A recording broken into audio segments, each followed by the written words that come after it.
ଆଚ୍ଛା, ଗୋଟେ ଏସିର ଦାମ୍ କେତେ କହିଲ? କାଇଁ କଣ ହେଲା କି? କିଛି ନୁହଁ।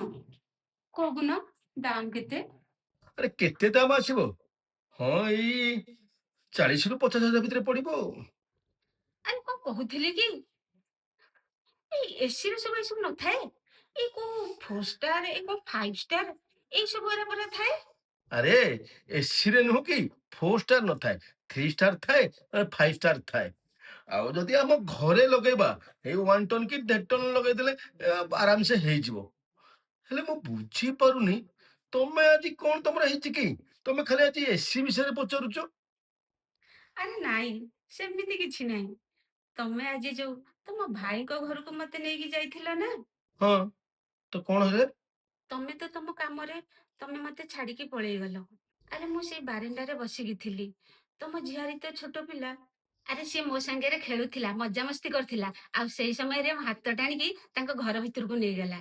ଆମେ ଦି ଜଣ ସେ ଘର ଭିତରେ ବସିକି କଥାବାର୍ତ୍ତା ହଉଥିଲୁ। ଆଉ ସାଙ୍ଗେ ସାଙ୍ଗେ ତମ ଭାଉଜ ସେଠିକି ପଳେଇ ଆସିଲେ। ଆଉ ଜାଣିଛ ନା, ଏସିଟା ସାଙ୍ଗେ ସାଙ୍ଗେ ବନ୍ଦ କରିଦେଲେ।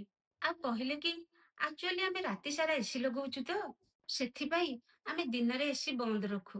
ତମ ଝିଆରୀ ତ ଛୋଟ ପିଲା। ସିଏ କହିଲା, କୋଉଠି ମାମା, ଆମେ ତ ଦିନ ସାରା ଏସି ଲଗଉ।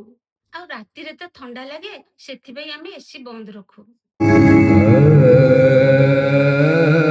ଆଉ ମୁଁ ସେଠି ବି କିଛି କହିନଥିଲି। ଆଉ ତମ ଭାଉଜ କହିଲେ ମୁଁ ଝିଅକୁ ଶୁଆଇବି।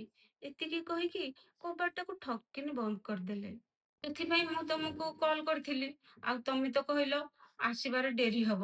ମୁଁ ସେଥିପାଇଁ ବାରଣ୍ଡାରେ ବସିଥିଲି। ତମ ଆସିବାକୁ ଅପେକ୍ଷା କରିଥିଲି।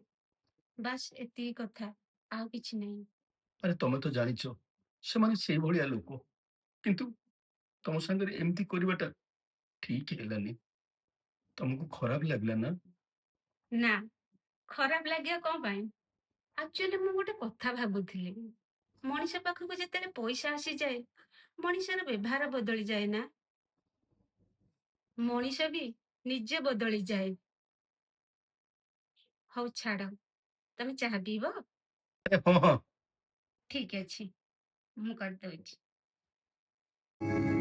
ଟଙ୍କା ଆଜି ଅଛି ତ କାଲି ନାହିଁ, କିନ୍ତୁ ମଣିଷର ବ୍ୟବହାର ଆଉ ସମ୍ପର୍କ ସାରା ଜୀବନ ପାଇଁ ରହିଥାଏ। ତେଣୁ ଧନ ସମ୍ପତ୍ତି ପାଇଁ କେବେ ବି ହେଲେ ନିଜର ମଣିଷ ପଣିଆ ବଦଳିବା ଉଚିତ ନୁହେଁ।